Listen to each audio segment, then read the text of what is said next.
लिया sir last line देखिए। Sir मैं जाऊं? हाथ से ही चले जाए, मैं रिकॉर्डिंग भेज दूंगा। सर भेज देना हाथ से प्लीज। पक्का पक्का ओके सर, थैंक यू। है। सबसे पहला टेस्ट है 2,4-DNP टेस्ट। हमने एक टेबल बनाया था, याद है? 2,4-डाइनाइट्रोफिनोल से अगर हम 2,4-डाइनाइट्रोफिनाइल हाइड्रोजिन से अगर हम किसी भी एल्डिहाइड या कीटोन को रिएक्ट कराते हैं तो वाटर बाहर चला जाता था एंड 2,4-डाइनाइट्रोफिनाइल हाइड्रोजोन बन जाता था। और मैं तुम्हें कहा भी था कि ये टेस्ट में काम आएगा बाद में। याद आया या नहीं? बेसिकली अगर तुम्हारे पास कोई भी एल्डिहाइड या कीटोन है तो वो 2,4-DNP टेस्ट शो करेगा। Carboxylic acids 2,4-DNP test show नहीं करेंगे, ठीक है? Carboxylic acids do not show 2,4-DNP test, लेकिन एल्डिहाइड्स और कीटोन्स ये 2,4-DNP टेस्ट शो करेंगे। इसके अंदर हुआ क्या करेगा, सिंपल सा है कि भाई 2,4-डाइनाइट्रोफिनाइल हाइड्रोजन का स्ट्रक्चर ये होता है, ये मैं तुम्हें याद करने के लिए भी बोला था। वाटर बाहर चला जाता है एंड 2,4-डाइनाइट्रोफिनाइल हाइड्रोजोन बन जाता है, जिसका कलर कैसा होता है, येलो या ऑरेंज। नोट करो इसे। अगला टेस्ट है तुम्हारे पास, अगला टेस्ट है Tollens reagent test. Basically Tollens reagent क्या होता है, एक वीक ऑक्सीडाइजिंग एजेंट। अभी जो हमने पिछला टेस्ट किया इसमें हम एल्डिहाइड कीटोन में डिस्टिंग्विश नहीं कर पाएंगे, क्योंकि एल्डिहाइड कीटोन दोनों ही ये टेस्ट शो कर रहे हैं। कार्बोक्सिलिक एसिड ये टेस्ट शो नहीं कर रहा, तो हम कार्बोक्सिलिक एसिड को सेपरेट कर सकते हैं फ्रॉम एल्डिहाइड एंड कीटोन, लेकिन एल्डिहाइड कीटोन्स के बीच हम डिस्टिंग्विश नहीं कर पा रहे। तो एल्डिहाइड कीटोन के बीच डिस्टिंग्विश करने के लिए हम यूज करते हैं टॉलेंस या फेलिंग टेस्ट।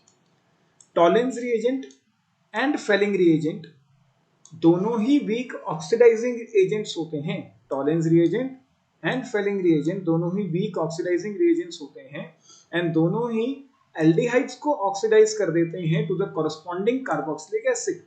वीक है, एल्डिहाइड को कर सकते हैं लेकिन कीटोन्स को नहीं करेंगे।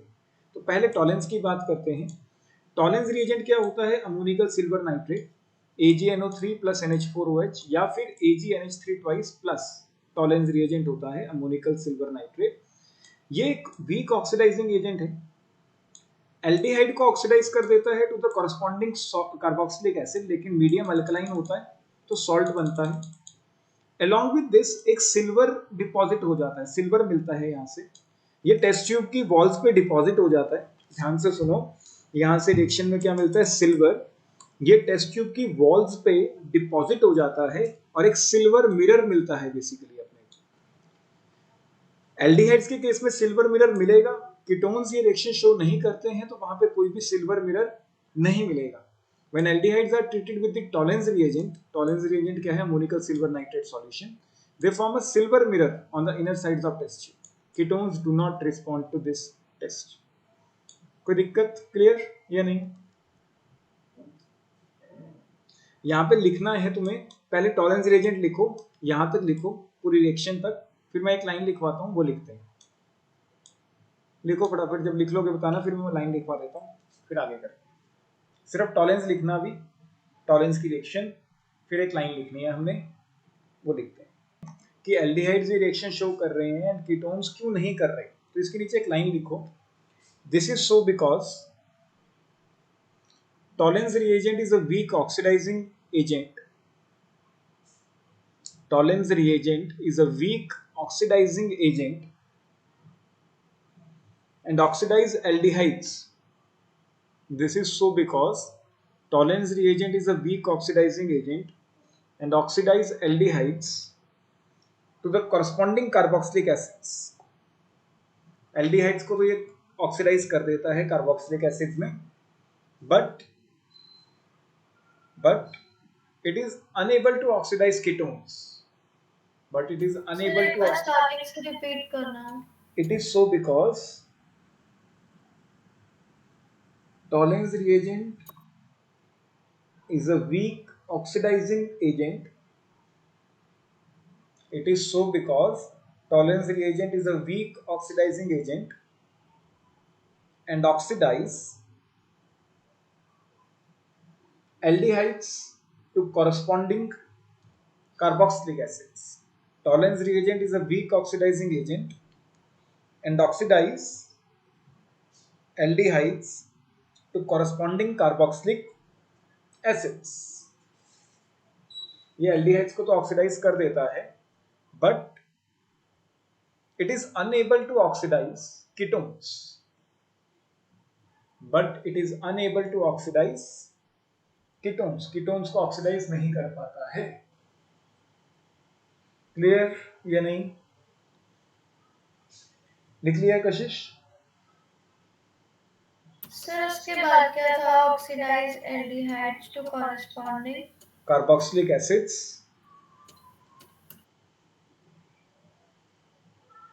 It oxidizes aldehydes to corresponding carboxylic acids, but it is unable to oxidize ketones.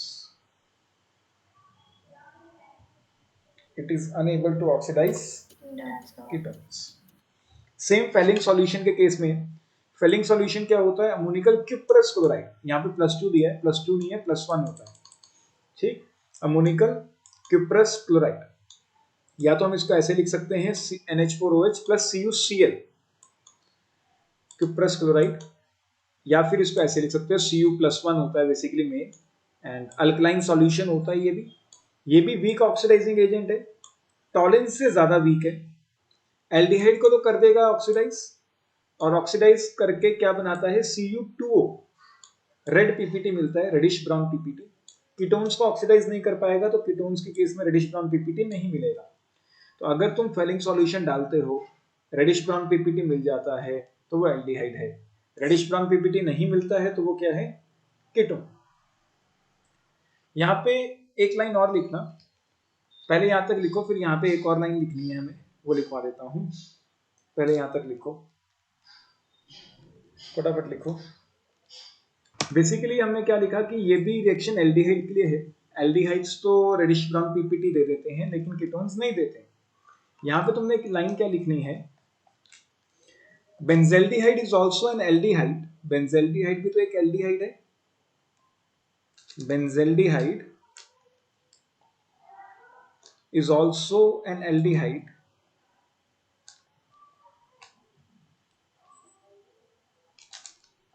Benzaldehyde भी एक एल्डिहाइड है,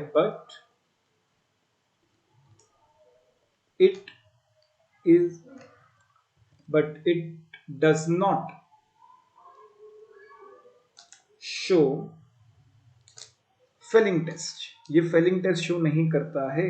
ये ध्यान रखना है कि ये फेलिंग टेस्ट शो नहीं करता है. ये एल्डिहाइड है, एल्डिहाइड होने के बावजूद ये फेलिंग टेस्ट शो नहीं करता, जबकि फेलिंग टेस्ट है ही किसके लिए? एल्डिहाइड और कीटोन के लिए. एल्डिहाइड के लिए. कीटोन तो टेस्ट शो नहीं करते, एल्डिहाइड के लिए तो है, लेकिन ये एक एल्डिहाइड होने के बावजूद भी टेस्ट शो नहीं करता. It shows only Tollens test. ये टॉलेंस कर जाता है, लेकिन फेलिंग नहीं करता. It shows only Tollens reagent test. Benzaldehyde एक एल्डिहाइड है, लेकिन फिर भी ये फेलिंग सॉल्यूशन टेस्ट शो नहीं करता है. It shows only Tollens reagent test. ठीक, कोई दिक्कत?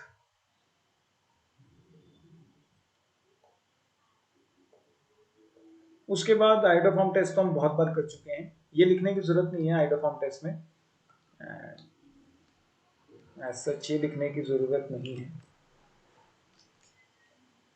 आइडोफॉर्म टेस्ट हमने क्या किया था कि अगर ऐसा कोई कंपाउंड है जिसमें CH3 है, COR, तो ये आइडोफॉर्म टेस्ट शो करता था. ये जो CH3 ग्रुप था, इसका बन जाता था CHI3 आइडोफॉर्म, येलो कलर का पीपीटी, और बाकी ग्रुप का बनता था R एज इट इज रहता था. इसका हम बनाते थे सॉल्ट ऑफ कार्बोक्सिलिक एसिड. या फिर अल्कोहल्स में हमने कहा था कि एक कार्बन जिसके ऊपर OH, CH3 और H हो, वो आइडोफॉर्म टेस्ट शो कर सकता है. ये CH3 का हम बनाते थे CHI3, बाकी R एसिड रहता था, इसका क्या बन जाता था? Salt of carboxylic acid. ये हमने किया हुआ, तो ज्यादा डिटेल में नहीं लिखा है, बस यहाँ पे टेस्ट में काम आ सकता है इसलिए लिख दिया है. हम I2 और NaOH की जगह NaOI भी यूज कर सकते थे, ये हमने वहां पे लिखा था सारी रिएक्शंस। कोई डाउट है यहाँ तक? क्लियर या नहीं?